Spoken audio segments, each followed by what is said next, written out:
mitgebracht habt. Jetzt ein herzliches Hallo auch an alle, die live auf YouTube jetzt zuschauen. Wir streamen das ja heute hier zum ersten Mal live.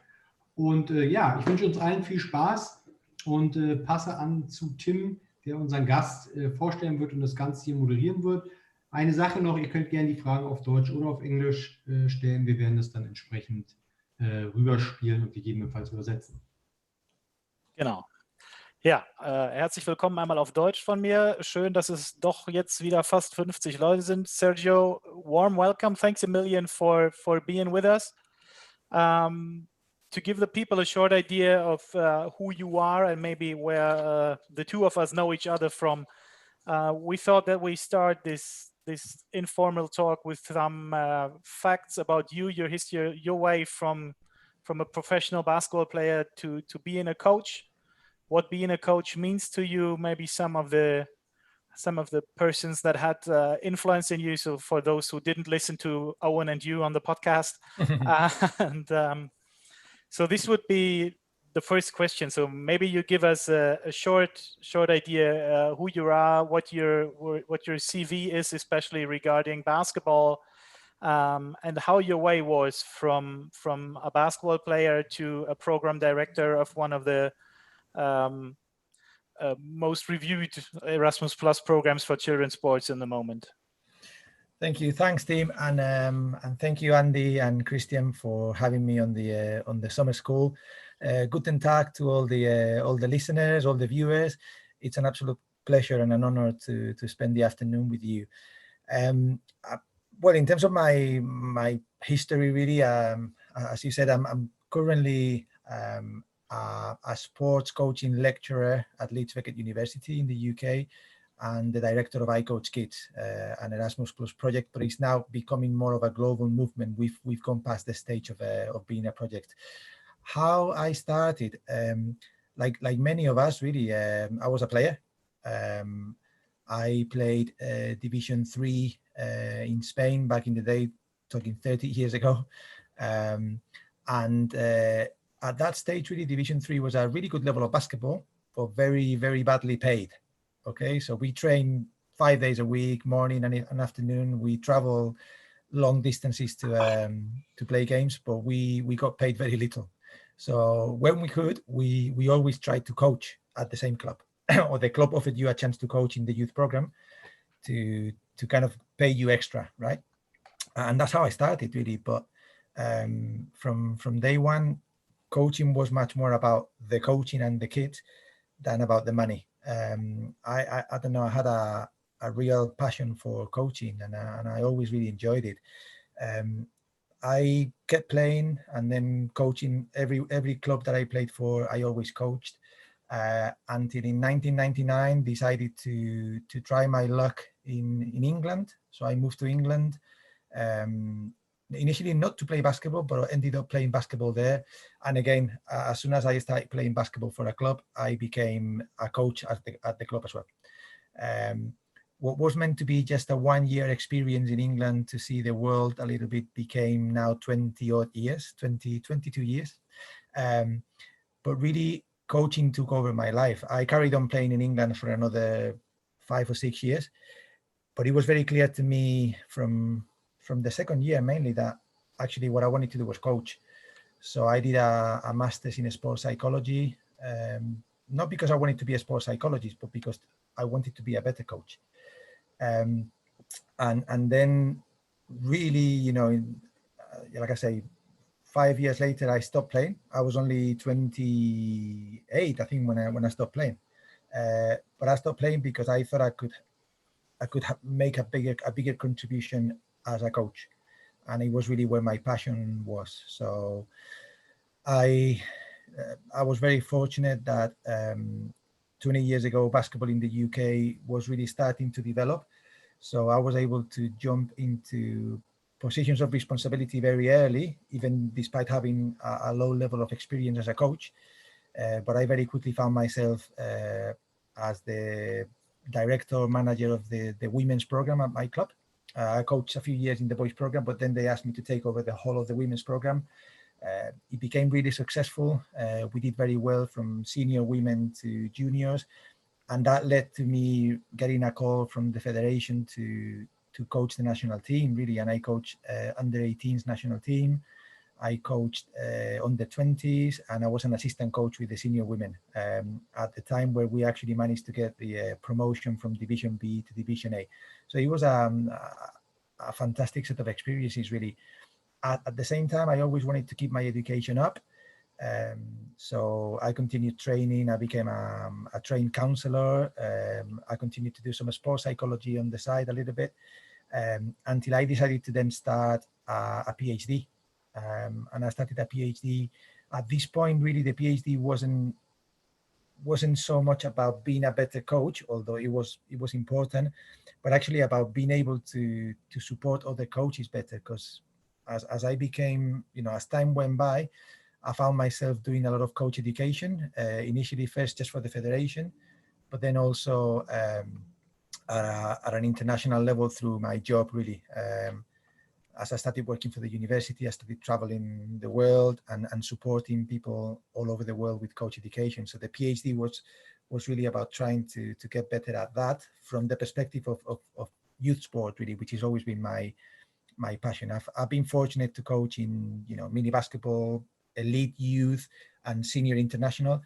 But if I have to say where I feel most comfortable and happier is with youth basketball, really, from mini to, from 0 to 18. I love that age group. You throw me into any of those age groups and I'm happy. So, and that's more or less a quick summary of my life as a coach. Yeah, what I really liked in that conversation with Owen was that difference between that you coached kids in your club program that end up playing for GB basketball or England basketball on the international level, but at the same time you said on Sunday morning I did community basketball. So is this still the grassroots part still an important aspect of your work? Completely, and it's still the case, really. I just can't get enough of coaching, really. If I'm honest, I feel very greedy sometimes because if time allowed, I would coach every hour of the day. Really, I love the coaching, but I think the mix of working with the let's call them the elite athletes, and working in the community where the motivations are different and the needs of the athletes are different, I think all of that makes you a better coach, because at the end of the day, it's about coaching the person in front of you and being receptive to the needs of that person. So that's something that I still love doing. I'm still coaching, on a Saturday morning, the community program of my club. I support whenever I can. I think it's fundamental that you don't have to do what I've done, which is I just try to coach 24 hours a day. But I think it's good to get different experiences, because all of that really adds to your, it gives you different weapons, really, as a coach. Different tools. Okay. Yes. Is there? You talked about that you traveled the world and supported other countries, other organizations in educating coaches. Is there something that you would claim that this is your personal philosophy, or are there other coaches that influenced you in getting together that philosophy? In terms of wanting to support internationally, or the way I go about just in your self-understanding as being a coach and being a coach educator? Well, there's been many influences, really. Some of them have been very, very close to home, like family. In the background, you might be hearing my dog. I think my son just knocked on the door, and the dog is very protective of our house. Although he's this big, the dog is a Yorkshire Terrier, okay? But anyway, in terms of my influences, really everything starts at home, really. And I was very fortunate. My dad was the type of person that was always trying to help others. It was like the shaman in the community. When people needed something, they came to him, because he always tried to help, and that always stayed with me, really. And I've always tried to never turn anybody down, really. If someone needs help, let's try and help.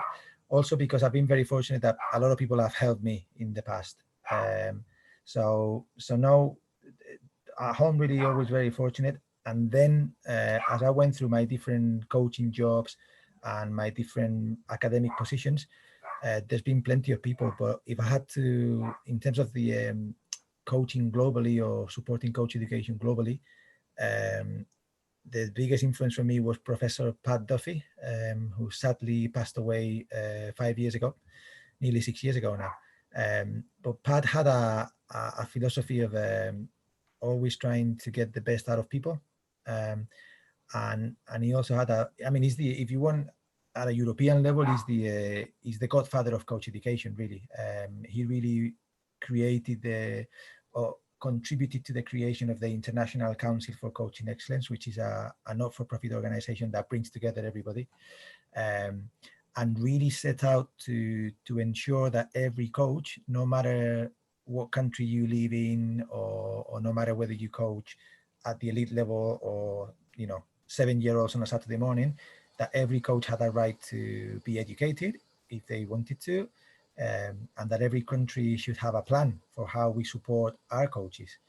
And I think he was by far the biggest influence, really. And I was very fortunate to work with Pat for 4 years before he passed away, and to travel the world with Pat and to see Pat in action, really, and how what Pat always wanted to do was to empower others, to really to believe in themselves, and he did that so well. And I'm still trying to work out what the secret was, but everybody in the presence of Pat just kind of instantly became a better person. Really, it was magical to watch, and that's what we've been trying to imitate ever since. I don't know whether we are successful in that, but we really try to just to offer people a chance to be supported and to feel wanted, because sometimes the coaches, particularly volunteer coaches, they feel very lonely because they're doing everything for no money. They are doing that on top of their jobs, on top of raising a family, and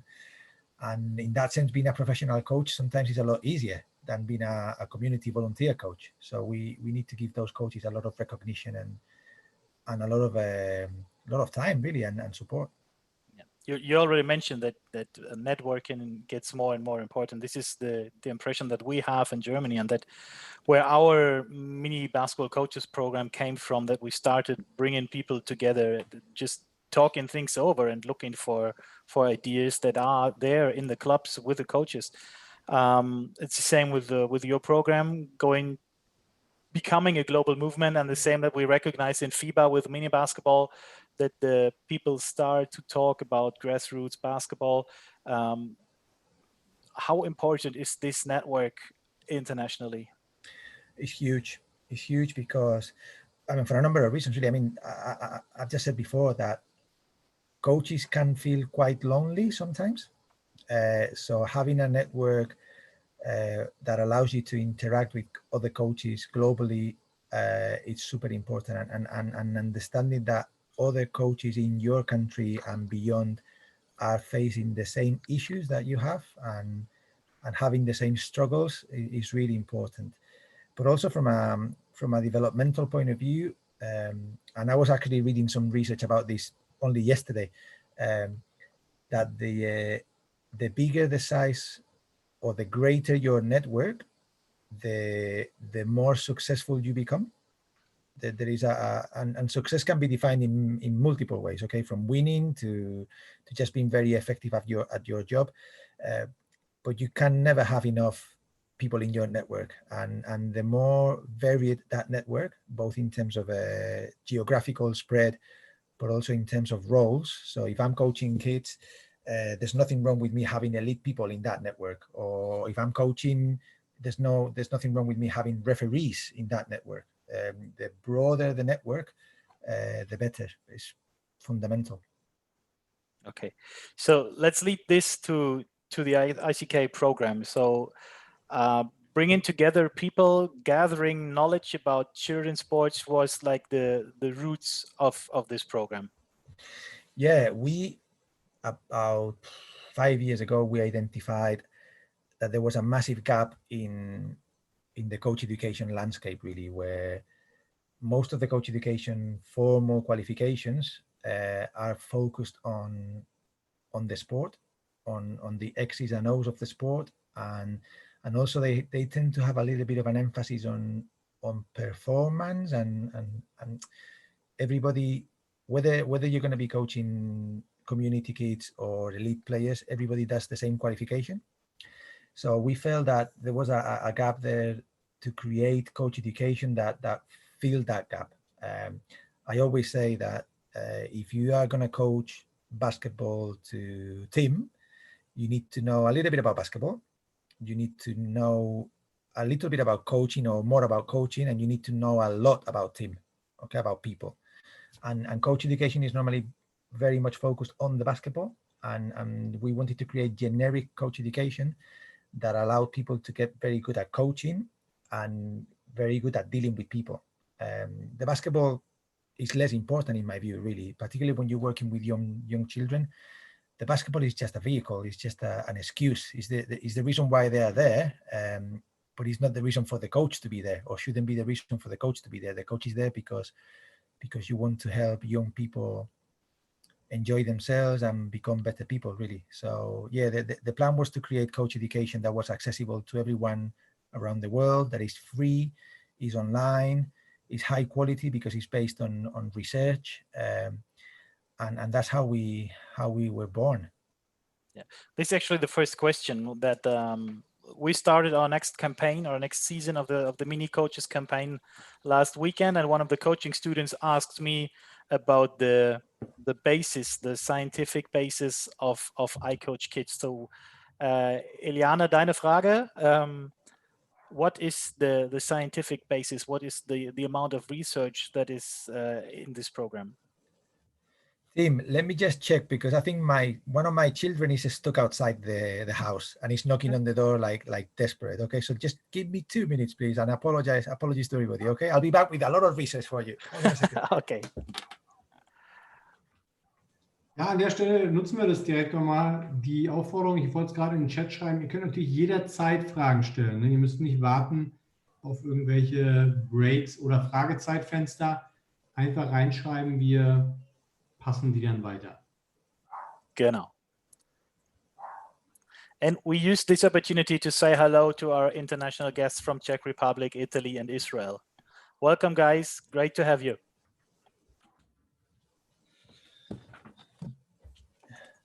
Sorry, guys. The joys of working from home, eh? All sorted. Yeah, the police is gone. No, yeah. So it is very much based on research. I mean, we don't get me wrong. It's based on research and what we call best practice, okay, or best principles. So you can't research everything in coaching, okay, but you can have a mix of. We really, at the beginning of the project, did a huge literature review, which is available on the website if anybody wants to have a look at it. It's a 120-page document that I think is really useful, because what we tried to do was not just write 120 pages, one after the other, but actually what we did was take every finding from research and then next to it, the implications for coaching. So it's like a table, really, more than text. Finding, and what does that mean for you as a coach? How do you bring that to life? And then we also translated that into a 15-page document that is much more accessible, really.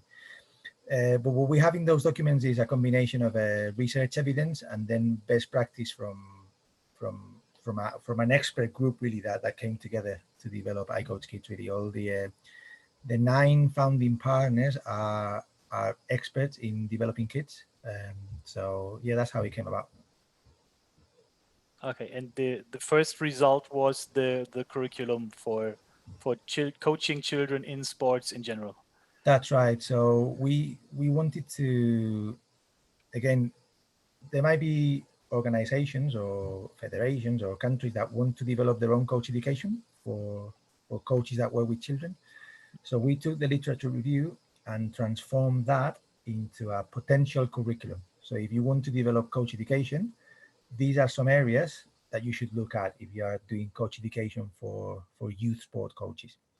And that, again, that document is also available on the website. And we actually use that document to create the iCoachKids e-learning modules. So we went through the same process that we were expecting everybody else to go through, which was really interesting to do, to go through the curriculum and say, okay, what do we want to cover in these courses? What do we think is important? And not only what is important, but also at what level do we want to cover it?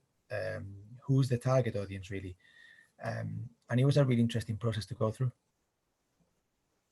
And who did you define as your target audience? Initially, we thought about the real beginner coach. You know,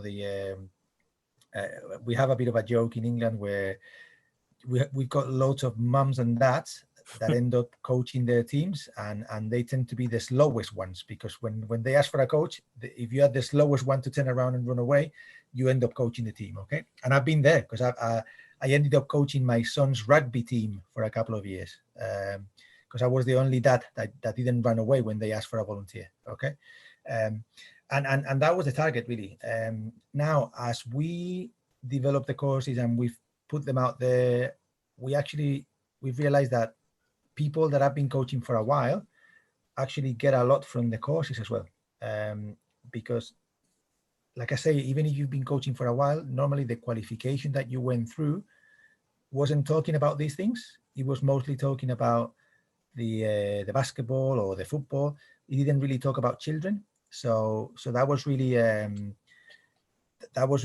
surprise. Really, we were targeting these moms and dads, but then there are lots of coaches that have been coaching 10, 15 years that are finding the website and the e-learning really, really helpful. And to be honest, every now and again I'll go back and watch some of the videos, and I get things from them, because even if you write something, you can't forget it. Or you don't use it as much as you should in your own coaching. So I think that there is a good balance really. Depending on where you are, you get different things from the videos and the training. But I think it's actually servicing a very broad audience. Okay, so you mentioned in a podcast that the idea to create this e-learning was a Netflix analogy. What's that about? Yeah, well, as you all know, Netflix is a fantastic resource, and they're very good at keeping you coming back. And what Netflix does really well is that they categorize things according to your profile. Okay, so if you like action movies that have Arnold Schwarzenegger on them and are about war, they keep feeding you that kind of thing. Okay, and that's what we're trying to do with iCoachKids really, where we're kind of trying to understand who the audience is and providing them what they need or what we think they need. But also the next step, and we are now currently we'll be developing the website, is where we're actually going to create an interactive website with we're gonna try and develop a digital community of children's coaches, of youth coaches, where they can interact with each other. And instead of always being us who give them the knowledge or develop the movie, if you want, for them to create their own content and to share that content with other people, to have discussions online. So it becomes a much more two-way approach. At the moment, if I had to say something bad about iCoachKids, it's very one-directional. So we feed content to people. I think we're at a point now where the community is big enough to be able to actually interact and learn from each other, as opposed to always being one way. Okay. Let's turn to the contents. I think not everybody on the session has been in touch with your program. For some people just asked for the URL of the website. So great. Maybe give us a short introduction of iCoachKids and what on the three MOOCs. What is a MOOC and what are the three MOOCs about? And what is the target age group of the first project? Yeah, so the first project was really aimed at, and we talk about first project because we are now currently doing a second project, okay? So the first project was really looking at 5 to 12-year-olds. And the second project, which we are currently developing, is for 13 to 18-year-olds. the main idea was really to show coaches how to create environments that are positive for children. That was the main thing, really, that we wanted to make sure that coaches understand that when children come to a session as a young child, that's their first contact with sport. If we don't get it right there, and if we don't make them fall in love with the sport or with physical activity in general, we lose a great opportunity. And there is a strong chance that if we don't get it right there, they are gonna drop out of sport completely. So that was the main goal of the first project, really. And we created 3 courses, and I'm just on the website now to tell you what the 3 courses are. Okay, so the first one, so they're MOOCs, they're massive open online courses, so free to everybody, regardless of where you are in the world. The first one is developing effective environments for children in sport. So like I was saying, it's all about how do we set up the right atmosphere? What do we need to know? The second one is around what we call physical literacy and child-centered coaching. So how do we make sure that we are setting up the sessions in a way that are developmental in the long term? We need to understand how children develop. So a 5-year-old is not the same as a 7-year-old, and a 7-year-old is not the same as a 10-year-old, and a 10-year-old is not the same as a 12-year-old, and so on. Also that children develop in a physical way, in a cognitive way, in an emotional way, in a social way, and all the kind of things that we need to know there to make sure that our sessions are targeted at the right level for the children, so they stay there. And finally, the last MOOC, the third e-learning, is just about coaching itself. How do we plan our coaching? How do we deliver? So what are the coaching tools that we have? How should we explain things? How should we demonstrate things? How should we sometimes just set up an activity and stand back and let them do it? Do a bit of guided discovery or game-based learning. It's all of that, really. And also with a big emphasis as well on reflection. One of the biggest things for coaches, really, that we need to become very self-reflective. I've coached now 25 years, and I hope that every year I've got a little bit better. But we know that there are lots of coaches that, even if they've coached for 20 years, they've coached the same year 20 times, and they haven't really improved because they haven't reflected on what do I do well, what should I do better, how, for example, something that I love doing all the time, asking the children and their parents all the time, how are we doing? Are you enjoying this? What do you want to do more of? What do you want me to change? That's really important, and we do that every year. With the community, but we also do it with the. So I'm currently coaching the under 14s, what we call National League in England. So the elite under 14s in my club, and again we have feedback sessions with the parents and the coach and the kids all the time, just to see how we're doing, really, because at the end of the day we are there for them, not for ourselves. Okay, we have a question from Desmond. Who are your partners? So are they English background? So just could you name your main partners, the main scientists you've been working with, and the coaches like Chris and all the other guys?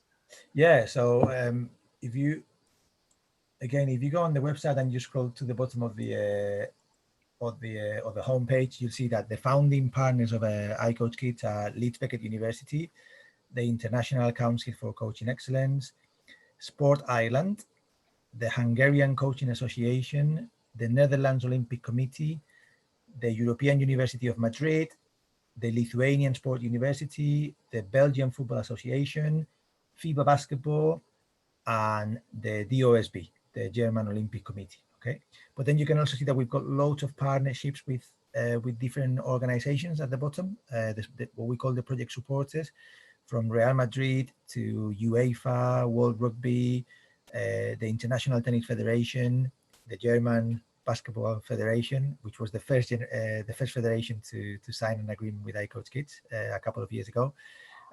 So we have a really broad set of partners, and like I say, in all of those partners there are experts that we work with.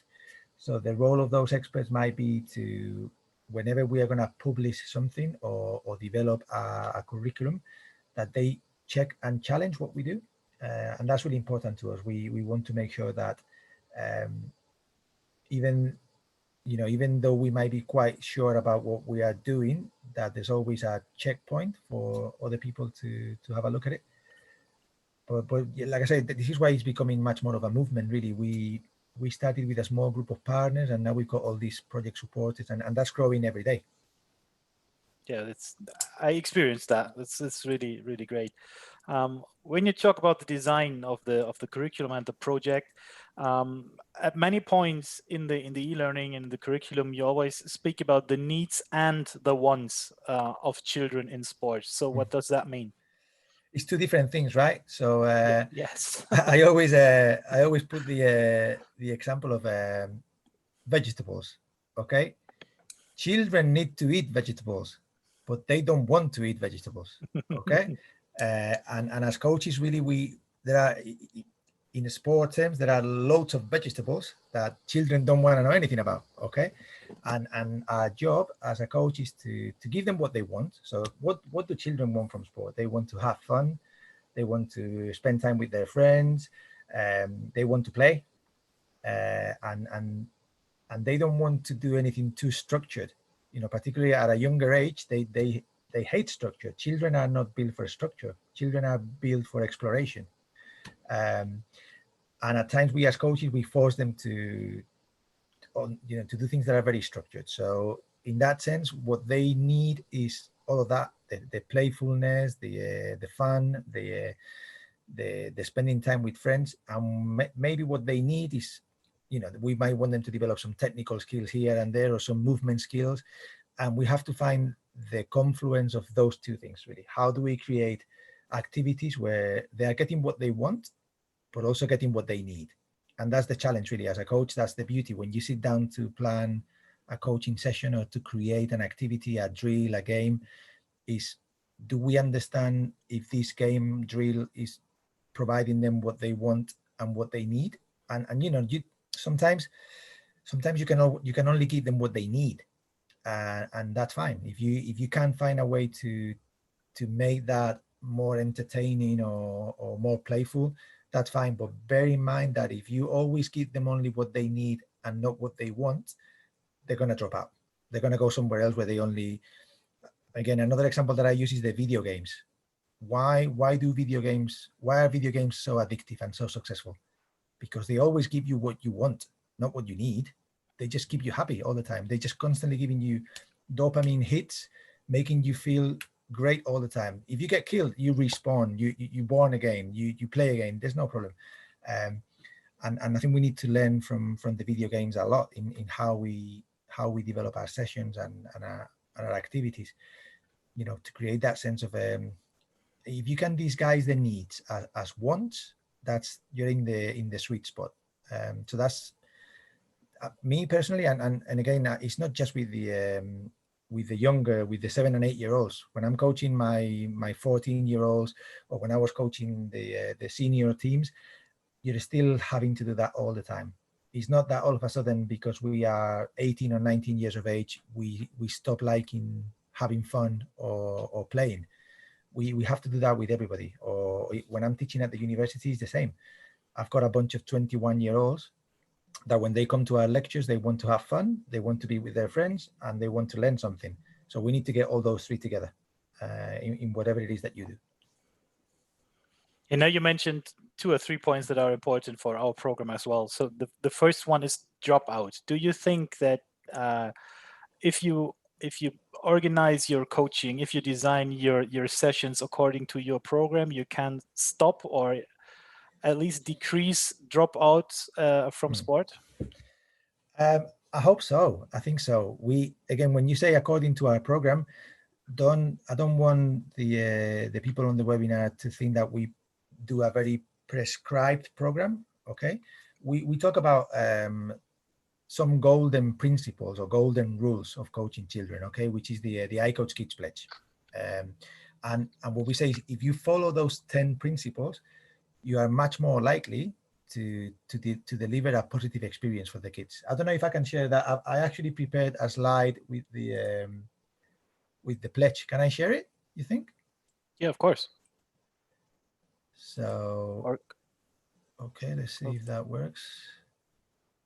You can see There. it now, yeah? Yeah, we can see it. I hope everybody should know it, but perhaps just as a reminder. Can you see the full screen now? Yes. Yeah. So again, there's no in sport, like in anything in life, there's no guarantee of success. Okay, there's no recipe that is going to give you 100% success. What we're saying is, look, when we looked at all the literature and all the experts, these 10 things are very important for children to have a positive experience in sport. So you have to look at these things and think, okay, what of these do I do well? So if I look at this, am I child-centered? So me personally, I think I'm quite child-centered, and I try to always put myself in the shoes of the child. Okay. How well do I do in prioritizing the love of sport above learning sport? Well, that's one that for me, I have to check myself all the time, because I have a tendency to want people to learn something, and sometimes I take the love out of it, because I can be sometimes quite regimented, particularly as they get older. It doesn't happen too much with the younger ones. Okay, I'm quite playful with those, but with the 14, 16-year-olds, sometimes I can be quite regimented. So I have to be careful there. And it's just a case of really using these principles to try and constantly be on I call it the sweet spot. You know, am I really where the kids need me? Because again, this is going to sound a bit corny, but I think the greatest question you can always ask yourself as a coach is, what do they need from me now? Okay. And that was a big transition for me as a coach, when I stopped worrying about myself and I started worrying about them all the time. And like I say, in the early part of my career, when I started coaching, I think when I was doing the coaching and in games and things like that, I was always much more worried about me and winning and looking good as a coach and making sure that people thought that I was a good coach than the children. But that's really changed drastically the last 10 years, really, where the main question is, what do they need from me? It's not what do I need, it's what do they need from me? And the answer to what they need from me is normally here in one of these 10 questions, okay? Or 10 principles. And that's why I like the pledge as a check and challenge, really, for you as a coach, as a self-assessment tool, if you want. Yeah, that's great. I really loved the live share with Nicolette Rieper van Veldhoven on the pedagogical compass, where she showed the development of these 10 rules of the pledge on this based on children's needs and interests. That was really great. So everybody who is interested should maybe look up the iCoachKids YouTube channel and review that live session. Is it number 8 or 9? Climate change in youth sport. Number 9, I think it was. Yeah, but I mean, if I can just say that if people want to go on the YouTube channel, there's over 120 videos there, and on any topic that you think, you know, the 10 principles that I showed there on the pledge, you will find different videos there to understand those principles better. But what we've done with the webinars during lockdown is to try and target really, really specific areas that we felt were really, really important. So I'd really recommend you guys to go and check out those videos, because they really get into some really, really deep discussions in those areas.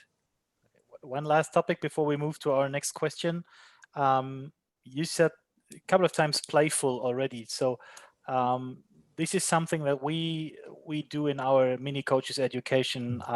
Really often we really emphasize the rule of playing games. How important do you think is it to teach using games? It's the only important thing, really, in mini basketball. For me, God, when I coach, but again, it's not just with mini basketball, it's with everybody. The more we can coach through games, the better. And don't get me wrong, I'm not against drills, okay? I'm not a fundamentalist of drills should never be done. No, I do drills as well, okay? But to me, the starting point is always the game. I mean, children come to your sessions because they want to play basketball, and you have to play. and it might not always look like basketball. It might be a game of tag. It might be a 3-on-3 just to keep the ball. How many passes can you get in a row without the other team stealing it? It might be a game of capture the flag or whatever, but it's just play. And you can build all the skills, all the basic skills of basketball into playful games. Okay, and then maybe if a child is struggling with the left hand, maybe you can build a 2-minute drill where they're doing a little bit of the left hand. Or maybe you can take that child and at the end of the session say to them, look, while you're at home, why don't you work a little bit on your left hand? So then when you come back next time, you can enjoy that game a bit better. But game has to be, playing has to be the foundation, really. And like I say, I'm very strong about this, not only with 9-year-olds. Play has to be the foundation with any player.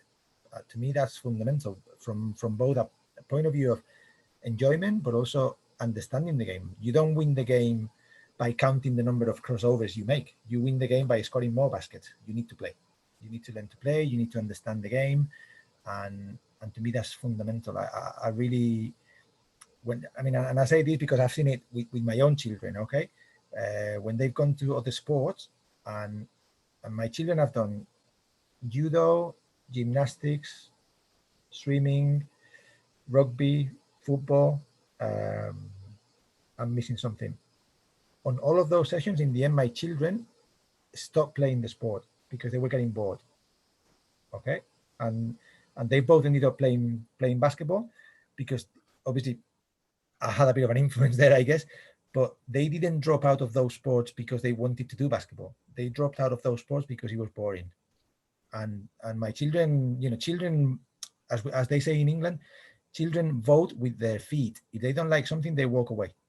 And I've had that experience with my own children. And that's where, again, another catchphrase that I use all the time, you can't teach them anything if they're not there. So you need to keep them there. And game and play is the way to keep them there. And if they go there at 8 years of age, between 8 years of age and 18 years of age, they've got 10 years to learn a lot. They don't have to learn everything when they're 9. Okay, just be patient and just make sure they keep coming back.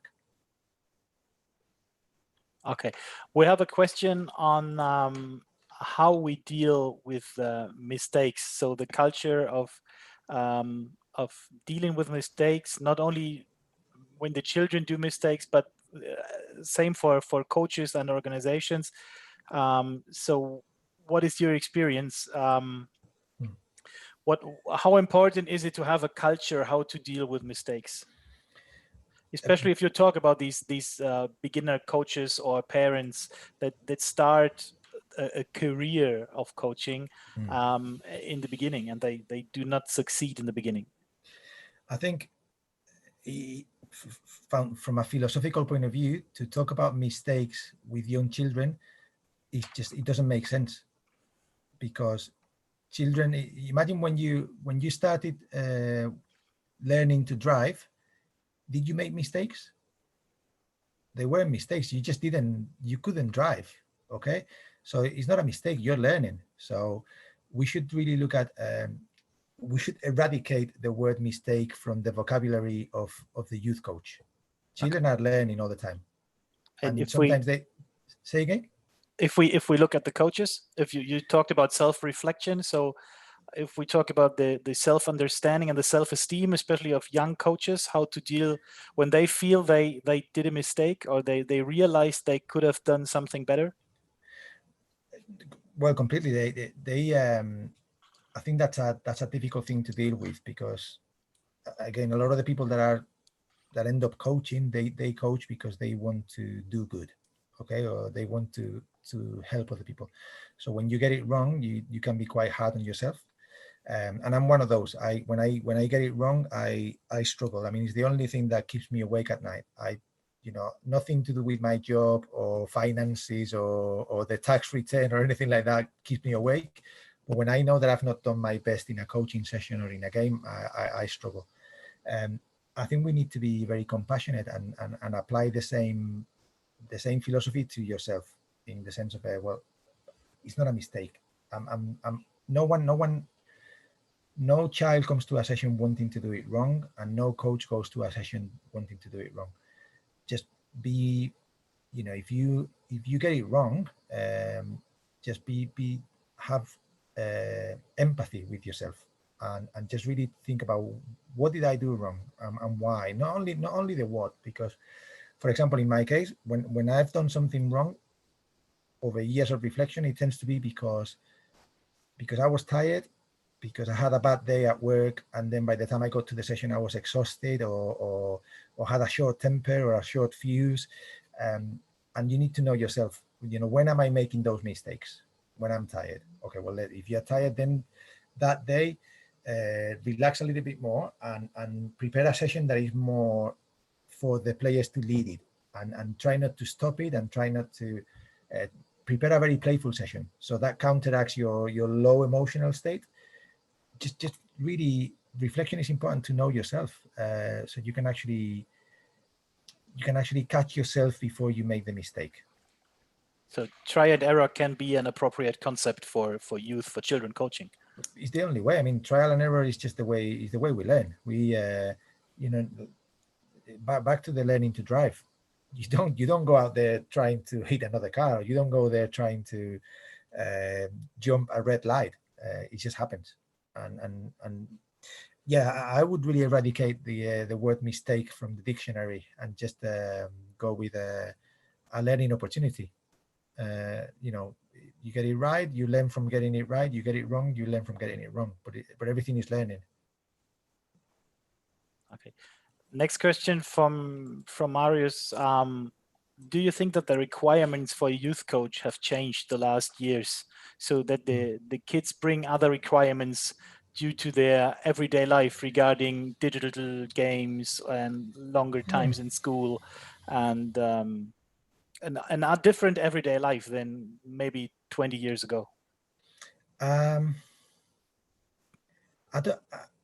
It's a difficult question, really. I think there's a lot of talk about children today being different to when you and I were children. Okay, I don't see it. We all have different things, really. So these kids have video games. We had other things, really.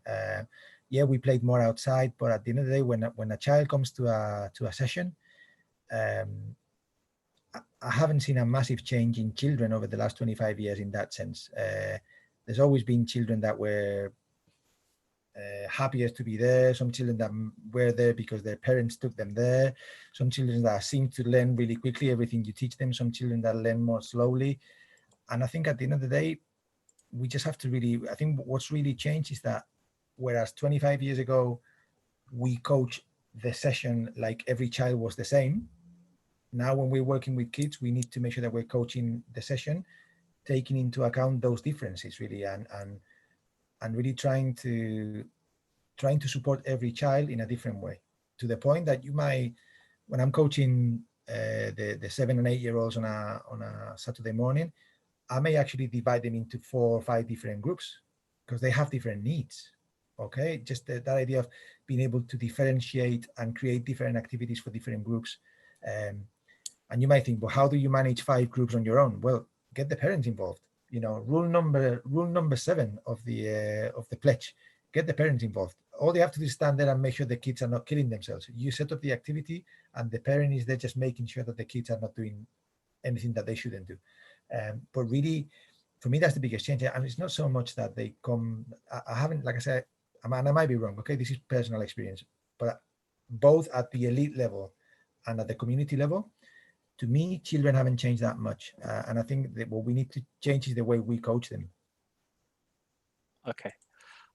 Next question is about schools, sports in schools, especially primary, elementary schools. I'm not sure how close you are to that situation. Do you think that we introduce children to sports in primary schools the right way?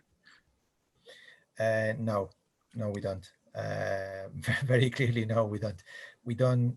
I mean, we just did some research for UEFA. UEFA is going to be running a football in schools program for the next 4 years across all of Europe. And we did some research for them to try and understand the situation of physical education, physical activity and sport in schools. and physical education and sport is always the activity that gets the least time in the curriculum, and is the activity that teachers feel the least prepared to deliver. Okay, in 50% of countries across Europe, physical education is not delivered by a specialist PE teacher. It's delivered by the same person that is teaching them mathematics or geography, and then they go and take them outside, and what do? They throw the ball in and they let them play, and then the good kids enjoy it, but the kids that they're not so good hate it. And now I think we need to do a much better job training physical education teachers. Not training physical education teachers. We need to put physical education teachers into primary schools, okay? Because like I say, in 50% of countries, the first time that a child sees a physical education teacher is when they go to high school. In the primary schools, is always a generalist, and the majority of them, and we know, I mean, there's research that shows that those generalists hate delivering PE because they don't feel comfortable. They don't think they understand the subject. They don't think they have the confidence to deliver a good PE lesson. So the children are hating it. The teachers are hating it. It's a time bomb. What do you think about coaches taking the teacher's place to deliver proper PE lessons? Well, that's happening, for example, in the UK more and more. Where same in Germany. Yeah, and I think it's not ideal, but it's a positive move. So between having a generalist do it and a coach, I'll take the coach. But then we have to make sure that those coaches have been trained appropriately.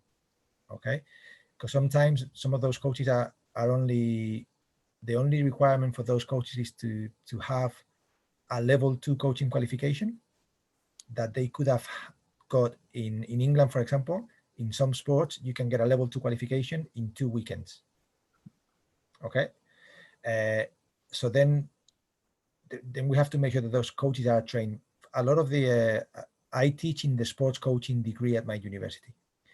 A lot of our graduates find jobs working in schools like that, and that's great because our guys have had 3 years of coach education, if you want. Okay, so we just have to make sure that I don't see a negative thing, although I would prefer that we've got physical education teachers in schools, but as a middle solution, it's better than having the generalist.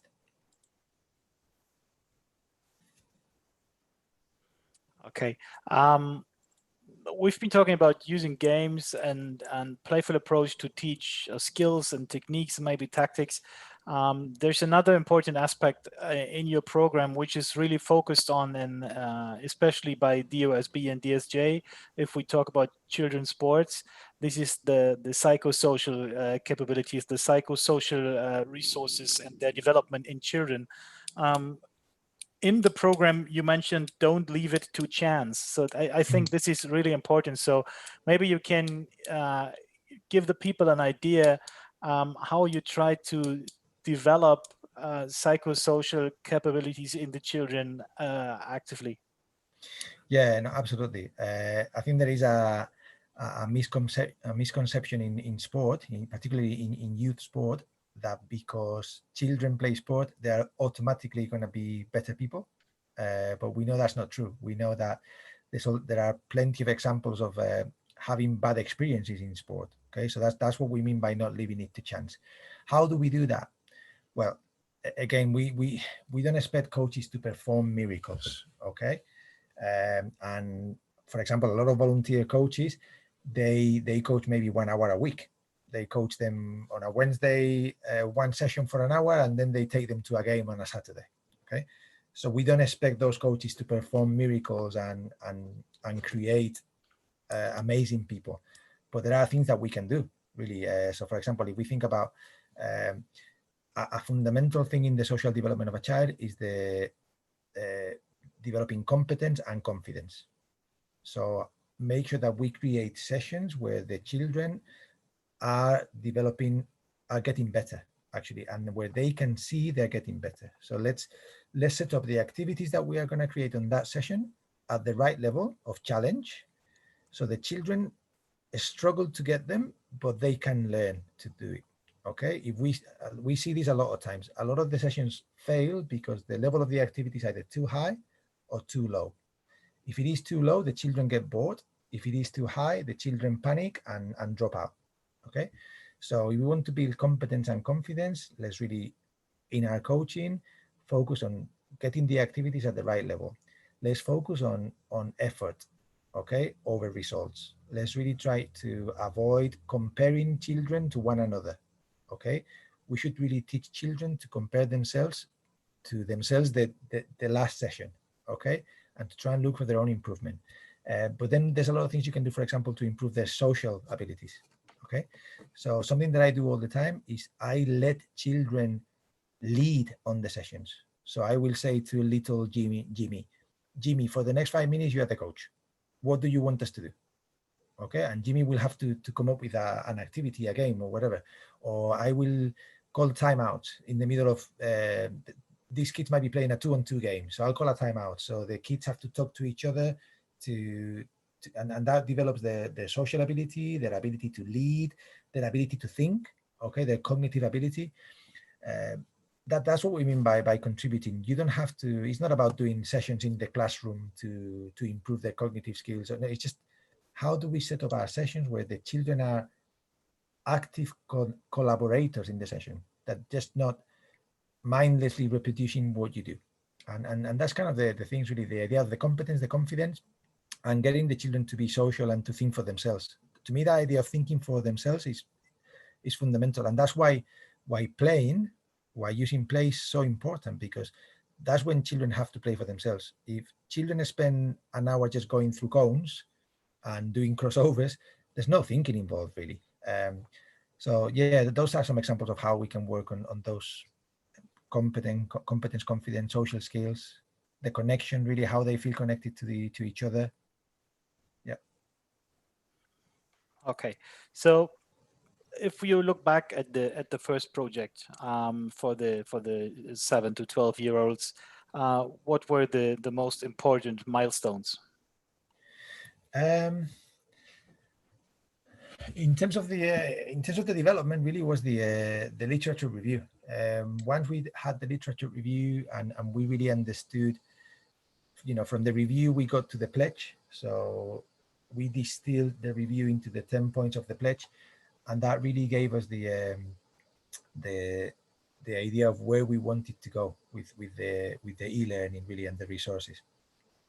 And then the next big step really has been the collaboration, really. We were very fortunate to very early on, thanks to my connections with FIBA, but then the connections of Chris van der Hagen from the Belgian Football Association to UEFA, to be able to work with UEFA and FIBA very early. And that really helped us to spread the message. And I think that's really where, because initially I think we were trying to reach the coach directly.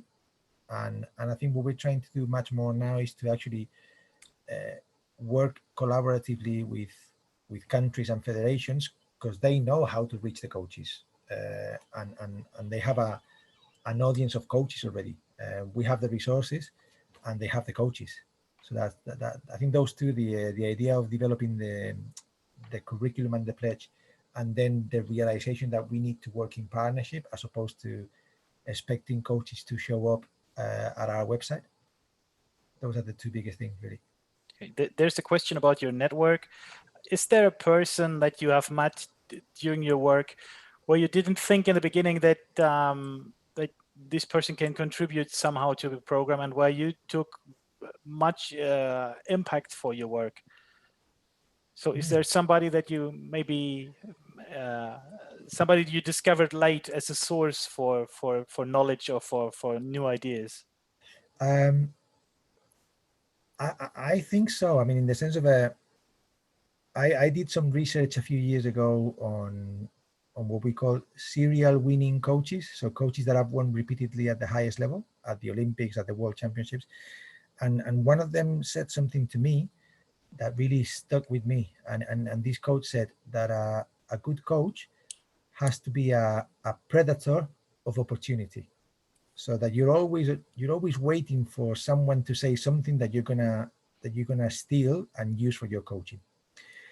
I think that's what we've been trying to do ever since, really. I mean, you've been there with me, really.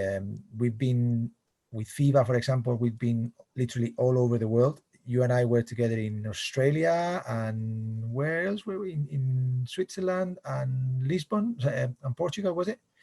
And it's just amazing, really, that you get this opportunity to talk to people from perhaps 40 different countries. Like in the South America convention, we had 40 countries there, and you can learn something from everybody.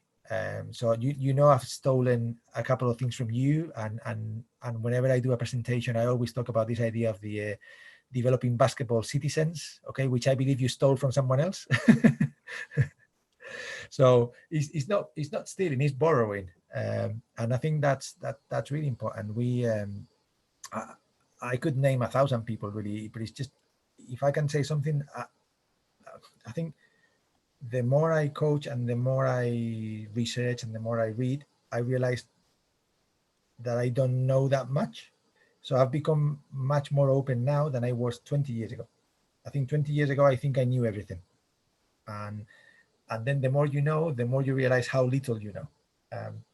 So I think the only advice I can give there is, look, just, you can learn from anybody. And they don't even have to be sports people or basketball people. Because whenever you are interacting with someone, keep your eyes open, because they might say something or do something that you go, ooh, I can steal that. Okay, we've been talking about children's everyday life, and we have a question from a Turkish native coach. Do you think that the weather conditions in Spain and in England have some impact on the basketball culture? So in Spain, you can play outside almost 8 months a year in some regions, not in all, of course, but do you think this opportunity leads to different basketball culture amongst the children? Again, I personally think it's a bit of a myth, okay, in the sense of I think there are examples of great basketball cultures in cold countries, or I think particularly in this day and age, really, where like children have a tendency to stay at home, either because they enjoy playing the PlayStation or because parents don't trust them to go outside to play because it's not safe outside. I think I'm not sure that the weather has that definite of an impact, really. I think the biggest impact is, I mean, for example, if I think about the main difference between Spain and the UK, okay, is that in Spain we have a basketball culture, but it has nothing to do with the weather. It's to do with the fact that we've been playing basketball for 70 years, whereas in the UK, something that is really relatively, the last 30 years, and to change a culture takes forever. And in the UK, there's huge competition from more traditional sports like rugby, like cricket, like football, obviously. I mean, if I think about the way you've developed basketball in the last 30 years in Germany, I remember, 30 years ago, where if you drew, and please, with all due respect, if Spain drew Germany in the group phase of the Europeans, we were like, yeah, it's Germany, no problem. We can beat Germany anytime. Now, if Spain draws Germany now, we go, oh, okay, let's be careful there. And you've developed really a culture through developing really strong clubs, and through developing very clear guidelines through your federation. And I think that's what really builds a culture. If you build strong clubs, and if you have a really strong network of clubs with great coaches, I think that's much more important than the weather, in my opinion. Okay, so this is our task that we are working on in mini basketball, that we need a national mini basketball culture right now. So maybe let's turn to mini basketball. You mentioned that we've been traveling with FIBA a couple of times together. You've been to all FIBA zones. You've been to Africa, to Asia, to Oceania twice. So is there a global idea of mini basketball, or are there major differences? I remember talking to Benjamin when we've been to Australia, and he's been talking about basketball on grass somewhere on New Caledonia somewhere. but this is just the environment. So is the idea of playing mini basketball the same in the different zones of FIBA? Yes and no. I think I think you can see some countries where they really understand that mini basketball shouldn't be replicating adult basketball. So children are not mini adults. So we shouldn't have children play 5-on-5 or playing the high nets or anything. No, it's a different story. Or the purpose of mini basketball shouldn't be only to compete, okay, to create leagues and to have an under 9 Berlin champions, okay. That in my view is useless, really. That doesn't mean anything to me. But you can still see that there are some countries where the structure around mini basketball is still very, very inspired by the rest of basketball, by adult basketball. And some countries where they've completely realized that the purpose of mini basketball is just to introduce children to the sport and to hopefully get them to fall in love with it and to become physically active and to become basketball citizens, like you say, Tim, where this child may progress to become an elite basketball player, but this child will become a basketball fan for life. This one will become a coach. This one will make a fortune on the internet and then reinvest that into basketball. I think that's the biggest difference, really. Some countries that have really taken to the idea of basketball as a way of life, and some countries that are still stuck on the idea of basketball for competition only, and basketball, from the moment a child picks up a basketball at 7-8 years of age, they should all be wearing the kit and play 5-on-5 and have a referee, and I think that's the biggest difference, really. What are your highlights among these countries? I think we have a quite clear picture of what is going on in Europe, but apart from Europe, what do you think, which are really, really powerful, creative mini basketball nations worth a look at? Well, I think some of the South American countries are doing incredible work. So, and you've got very different countries, right? So on the one hand, you've got the likes of Honduras, very small country, okay, with a small tradition of basketball, but with incredible people in the federation doing so many things, right? Just to create a basketball culture for children. And because they're practically starting from scratch, they can start with this culture, this new culture.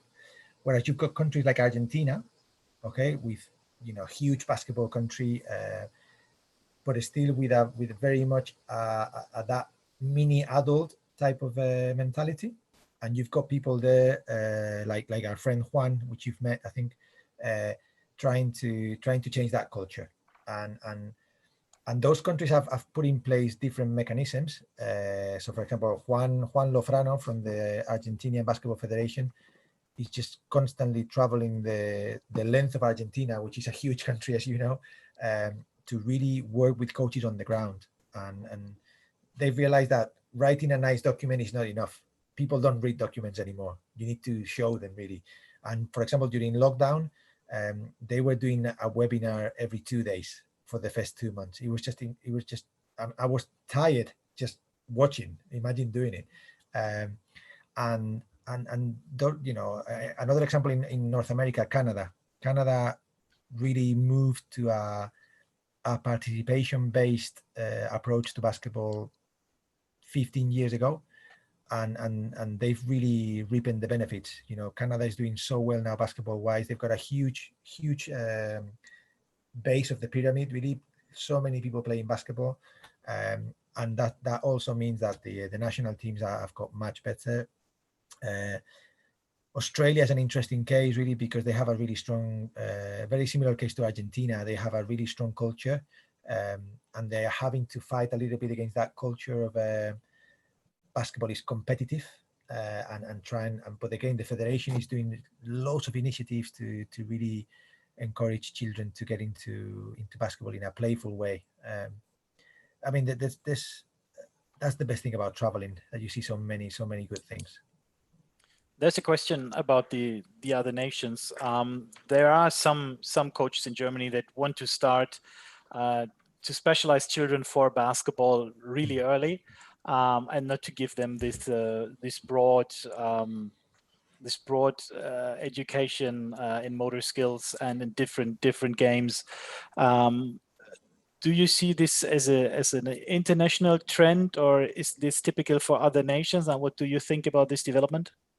No, I don't think it's that typical. I think we talk about it a lot, and it's become very, very normal to talk about this idea of giving children fundamental movement skills while they play basketball or football or rugby.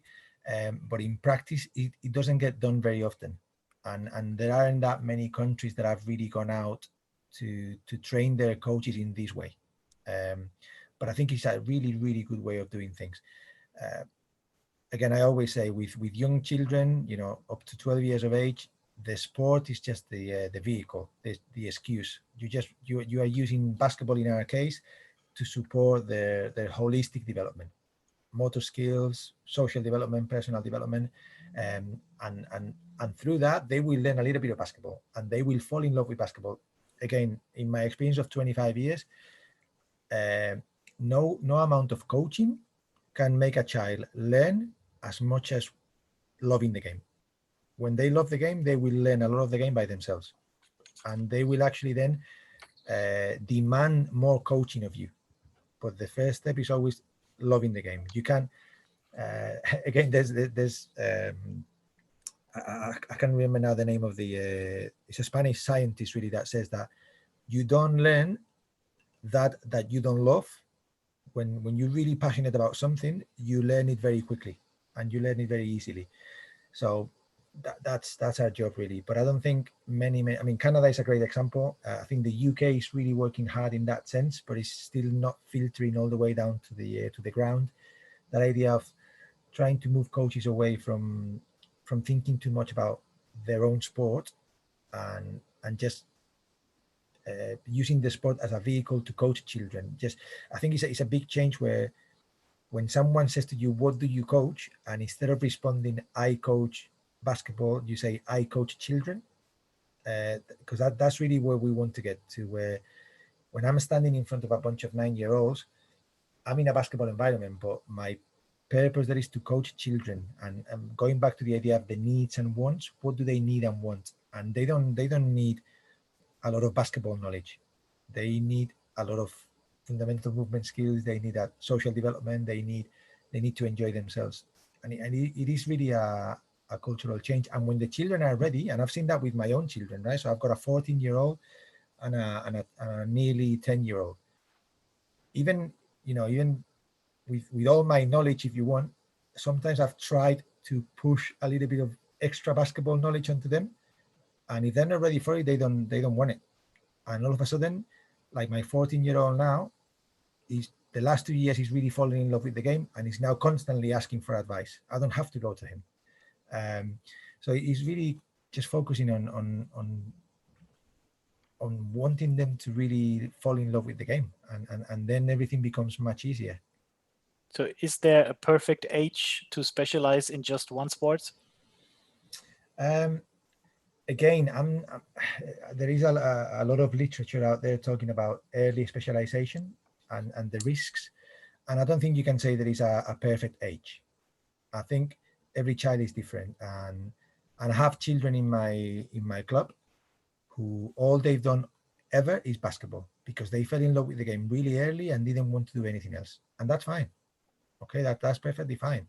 Because at the end of the day, it's the job of the coach to develop them in a holistic way. I've got other children like my own that have done rugby, football, judo, and then in the end they gravitated to basketball for whatever reason. Okay, so every child is different.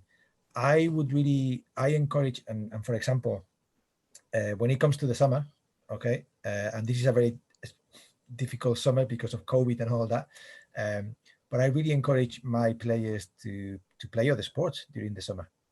Okay, even though I'm coaching 13 and 14-year-olds they want to play for Great Britain, they want to go to the States on a scholarship, to go and play football in the summer, go and do swimming, doesn't mean stop playing basketball. You can play basketball, you can scrimmage, you can do whatever you want, but experience other things. Go on your bike, go and go and skateboard. But in terms of a specialization, look, I think every child is different. I think we should try to avoid really, we should try to force a specialization on a child. If a child is really in love with a particular sport and that's all they want to do, that's fine. And we can still encourage them to do something else, but we can say to them, no, you're not going to go and play football today because I want you to go and play and do swimming, because we are forcing the child. So yeah, I wouldn't really say there is a particular age. I think every child is different. Okay, so we have 10 minutes left, so I would open the court for the last round of questions to our participants. So if there's one question from Munich, what do you think about the impact of economic circumstances on the basketball culture and the differences between maybe Spain and the UK? In terms of basketball culture. I mean, I read the question and I wasn't sure if the question was more around the impact of how wealthy a community is, or how much money there is in the community, or is it more about, what do you think the question is about, Tim? The question was if the different cultures can be explained by the different economic situations in the society between Spain and the UK. If you say it's not about the weather and the opportunity to play street ball or outside, and there was just the question or the idea that this may maybe in the reasons may be economic. Yeah. Again, I don't think. I'm just giving you my opinion here because I don't have any evidence to back this up, okay? But in my experience, really, the main difference between the UK and Spain, which is changing now, in general, has been that coach education and coaching was much more valued in Spain than in the UK. So in Spain, we've had really good quality coach education, I think, for the best part of 60 years. And that wasn't the case in the UK, I don't think. I think in the UK, there is a very strong culture of amateurism. So people are volunteers, and because they're volunteers, they don't have to get trained to deliver coaching, and anyone can be a coach. And I think that's been detrimental a little bit to the culture of coaching. And that's been even worse in basketball because it's such a small community, really. And there's been very little support traditionally for the coach. So I think that's been the biggest difference culturally, not financially, because I mean financially the UK is a really strong country, still, you know, with a lot of inequality as well. So it's a very rich country, but the gap between the rich and the poor is quite big. But I've seen some great coaches working in the poorest communities. I think for me the biggest differentiator is always the quality of the coaches and how much we invest in supporting the coaches, and how much the parents and the clubs value the role of the coach and really encourage coaches to get educated, recognize coaches. So not only financially, but also in emotional terms as well. Don't take coaches for granted. And I think that's where the culture here in the UK was lacking a little bit, but that's getting better. So you think, to summarize, the quality of coaches and an appropriate pedagogical climate will lead to an increase of participation in children's sports? I hope so. I think so. I definitely think so. I mean, when you think about it, I always make a comparison to if you run a hospital, okay, the people's opinion of the hospital is going to be based on their interaction with the doctors and the nurses. If you run a basketball club, people's opinion of your basketball club is going to be related to your coaches. The coaches is at the forefront of the club, and we need to make sure that coaches are ready to provide great experiences. And again, sometimes I get criticized because I'm asking coaches to do a performance when they're working with children. I think as coaches, we have a duty to perform. Okay, we are. It's not to fake it, but you are there. We're not just a coach. We are a performer. And I don't mean people need to be like clowns. Okay, it's not about that. But children are going to take from that experience what you put into that experience. And to me that's clear. If we don't engage with the children at the right level, they're going to go somewhere else. Okay. Question from Berlin. You mentioned the different categories of age in the program. So what do you think about ideas like biobanding? So by the way, there's a webinar on biobanding on the iCoachKids YouTube channel with Joe Eisenman and Sean Cummins. Really great. I think biobanding can be useful. Not all the time and not for everybody, but there is evidence showing that biobanding can work, particularly in terms of allowing two things. So allowing late maturers to be able to be successful by playing against younger players, because that's always the problem, that the late maturers quit the sport because when everybody's grown and gone through puberty and they still look like babies, they can compete. But then a lot of those tend to be the superstars in the future when they catch up. But also biobanding works the other way as well, where you can have the early maturers, the children that at 14 have a mustache, okay, and have them play in the with the 15 and 16-year-olds, maybe not all the time, but one session a week or whenever, so they can get stretched and they have to develop the skills they need to improve, because when they play with their own age group, they just get by on strength. Okay, so definitely biobanding is an option, definitely a useful option. Okay, so no more questions on the chat. So let's have a short look at the future. As you know, this summer school is not intended to replace the coaching congress that we wanted to have at Berlin. So we just had to postpone it, hopefully to next year. And I still got your word that we're going to see you on court there to run a clinic with children. And the second point that I would like to mention is that the next project. So now you have officially a German project partner. So maybe you can give us a short preview on iCoachKids Plus. Yeah, so first about the clinic, I can't wait to be on court with German children, really. I'd love to do that. And in terms of iCoachKids Plus, absolutely delighted, really. We're actually going to be, iCoachKids Plus is focusing on 13 to 18-year-olds, really. In that age group, two things happen. We know that between 12 to 18, that's when most of the dropout happens. Okay, children don't normally drop out early on. They are quite resilient there, but they really, in the transition from 12 to 13, and then from in all the school transitions, from primary to secondary, from secondary to university, that's when a lot of dropout happens. So we're doing a lot of research in that space to develop an e-learning course to help coaches and clubs minimize dropout. You know, how can we create environments that support children to stay in the game? And then the second thing that happens during that period, 12 to 18 really, is that some of these children actually get selected into talent development environments.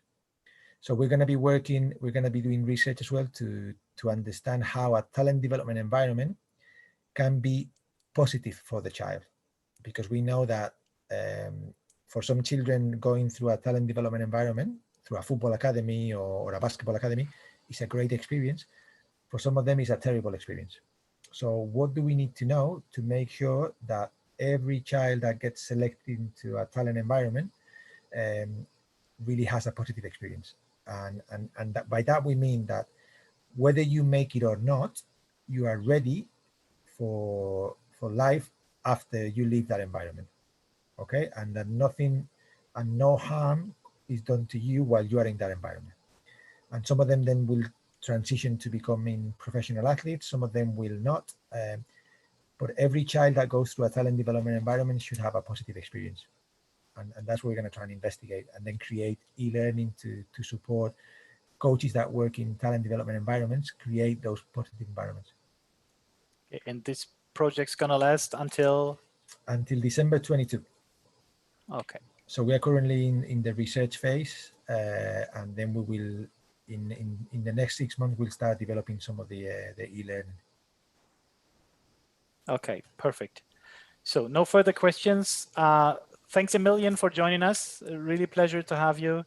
And I hope I can return the favor for the iCoachKids Congress in the next couple of months. Well, funny you should mention that. We've just made a decision that we're going to go online for the conference, because like you've done, it's impossible to do something face to face. So I will come back to you with a request. Okay, and of course we're going to share this with our mini basketball and coaches community if you have the date fixed for the congress. Thanks a lot. I think we're going to stop the live stream now.